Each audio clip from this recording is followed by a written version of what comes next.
berjumpa kembali pada program Sekolah Sahabat 5 Menit. Program ini dibuat untuk memastikan jantung kerohanian kita tetap berdetak. Sekarang kita akan kembali untuk melanjutkan pelajaran keempat kita dengan judul Air Bah. Pada hari Rabu dengan subjudul Perjanjian bagian pertama. Seperti yang sudah kita ketahui, Tuhan mengadakan perjanjian dengan Nuh setelah peristiwa air bah. Setelah mempelajari akhir dari air bah dan maknanya, yaitu agar tetap mempercayai Tuhan, kita sekarang akan belajar bahwa kepercayaan tersebut tidak boleh hilang. Karena Tuhan kita ialah Tuhan yang menepati janjinya, yaitu janji akan kehidupan. Ini merupakan janji yang Tuhan buat dengan Nuh dalam Kejadian 6 ayat 18. Di mana Nuh dengan anak-anak dan istrinya akan hidup dan selamat dengan masuk ke dalam bahtera. Namun setelah air bah, kehidupan manusia, pola hidup, dan juga cara berkomunikasi dengan Tuhan berubah.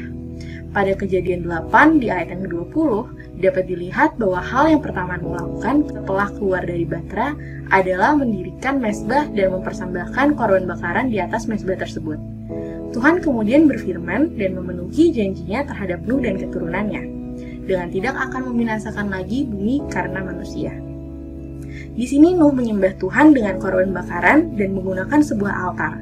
Namun, penyembahan tersebut dilakukan bukan seperti yang dilakukan pada zaman Adam dan Hawa ataupun Kain dan Habel, yang melakukan doa persembahan untuk pengampunan atau penebusan dosa.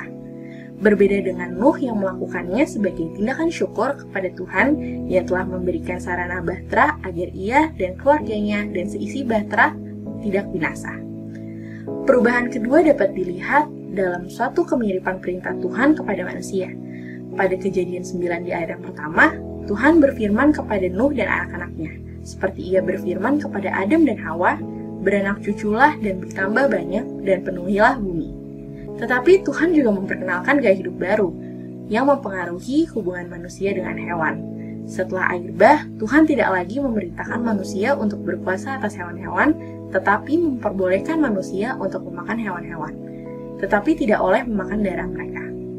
Dipengaruhi oleh situasi bumi yang telah setelah air bah, di mana tumbuh-tumbuhan tidak lagi tersedia seperti sebelum air bah, maka cara hidup manusia berubah, terutama terhadap hewan tidak lagi seperti di Taman Eden. Namun, seperti pemilihan jumlah pasang hewan ke dalam bahtera, perbedaan antara hewan yang halal dan haram, serta konsumsi akan darah juga harus diperhatikan. Pelajaran ini kembali mengingatkan atas batasan yang perlu kita turuti, bahkan dalam pergantian gaya hidup, agar tetap selalu menjauhkan diri dari dosa yang dilambangkan atas konsumsi daging yang masih ada nyawanya, yakni darahnya dalam Kejadian di ayat yang keempat. Pada pelajaran hari Kamis adalah mengenai perjanjian bagian kedua, yaitu perjanjian akan melestarikan kehidupan.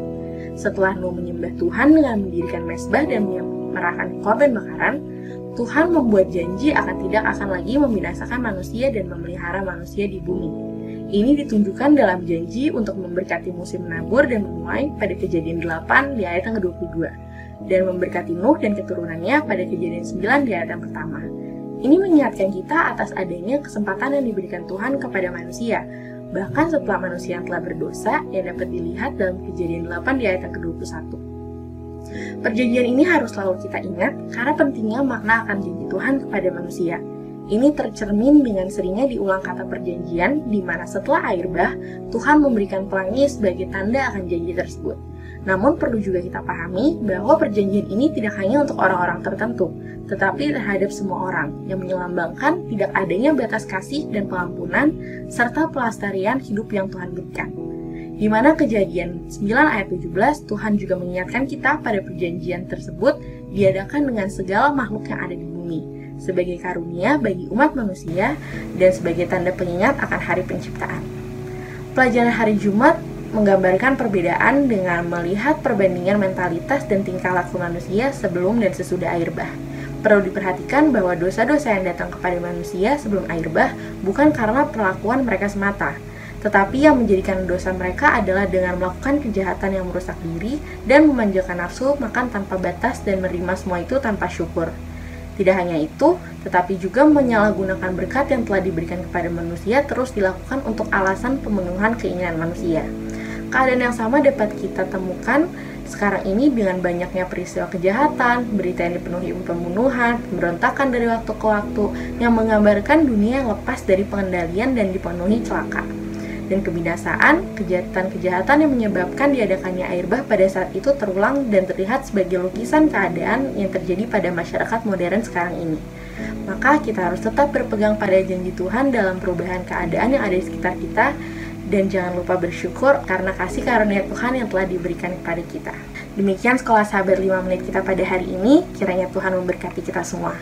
Sekolah Sahabat yang bersahabat, bersemangat, semua terlibat, jangan terlambat.